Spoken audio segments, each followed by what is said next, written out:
e aí o cruzamento acontece logo à frente, confirmando o fim do bear market e o início do bull market na sequência. Então, esse cruzamento que a gente está vendo aqui, tá, acontecer em breve, ele geralmente representa o fim do bear market e o início do ciclo de alta.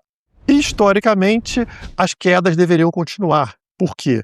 Porque nós formamos topos cada vez mais baixos e fundos cada vez mais baixos até o terceiro trimestre do ano seguinte à alta histórica, né? Então, seria nesse ano, no terceiro trimestre. Teria um fundo um pouco mais baixo do que o fundo que a gente viu agora, e aí começaria a recuperação. No quarto trimestre, já estaríamos em fase de recuperação, o preço subindo. Então, ainda deveríamos ver um pouco mais de queda, mas as coisas estão acontecendo sempre um pouco adiantadas para o Bitcoin nesse ciclo. Por exemplo, batemos alta histórica do Bitcoin pela primeira vez antes do halving, lá em 2024.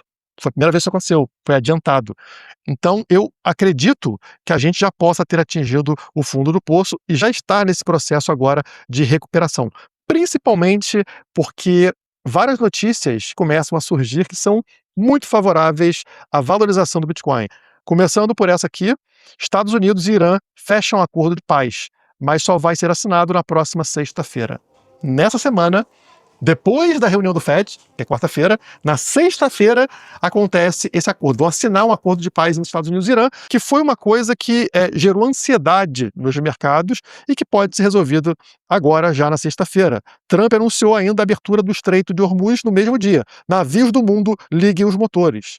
Isso favorece aí os mercados e tende a gerar valorização também no Bitcoin.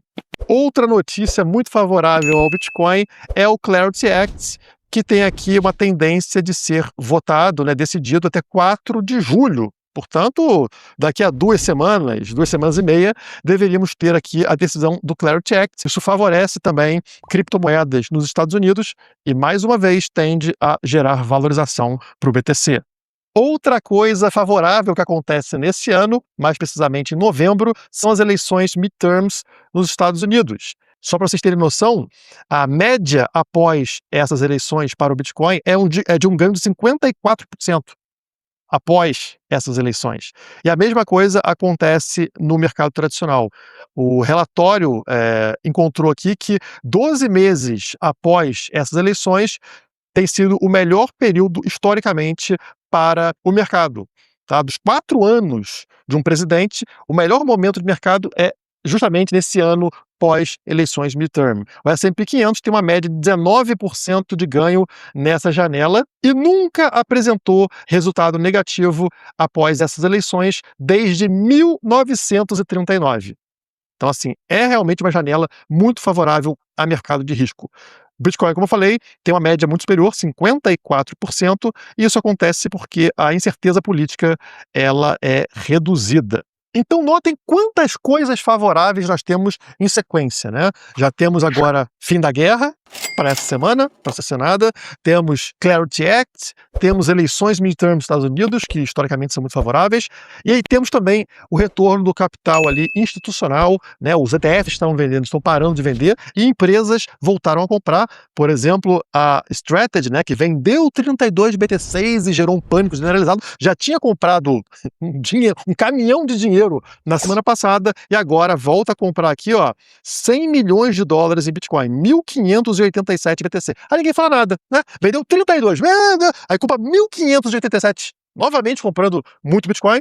Normal, tudo segue o jogo, né? Isso aqui representa também um retorno aí do capital institucional. E quando olhamos o gráfico semanal, a gente percebe que aquilo que eu esperava, que era um suporte na linha vermelha, na média de 200 semanal, que historicamente é o fundo do poço do Bitcoin, sustentou, segurou. Né? Estamos na segunda semana verde, após encontrar a média de 200 semanal. E estamos testando, nesse momento, essa linha tracejada aqui, que é uma linha de tendência de baixa, que ela foi brevemente rompida em meados desse ano, né? A gente conseguiu romper e afundou de novo para cá, e agora, mais uma vez, estamos tentando romper essa mesma região. Quem sabe agora vai, até porque as duas linhas acima, a média de 50 e de 100 semanal, estão para se cruzar. Geralmente, esse cruzamento aqui em cima, tá? Onde o dedinho está aparecendo aqui, né? A tendência é cruzar por aqui, no meio do ano mesmo, né?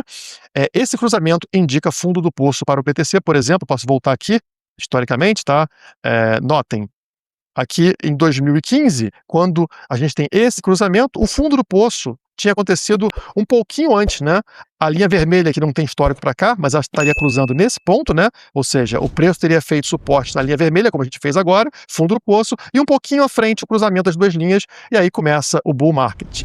Ciclo seguinte, estamos aqui, no caso em 2019, início de 2019, e acontece a mesma coisa. Olha o fundo do poço um pouquinho antes, exatamente sobre a linha vermelha, a média de 200 semanas, e aí o cruzamento acontece logo à frente, confirmando o fim do bear market e o início do bull market na sequência. Então, esse cruzamento que a gente está vendo aqui, tá, acontecer em breve, ele geralmente representa o fim do bear market e o início do ciclo de alta. Ainda não aconteceu, deve acontecer aí dentro de algumas semanas, e a gente conseguindo esse rompimento aqui confirma a reversão e o início de um bull market. Vamos ver se acontece. Já pediu o like, não, né? Deixa o like, se inscreve no canal. Muito obrigado.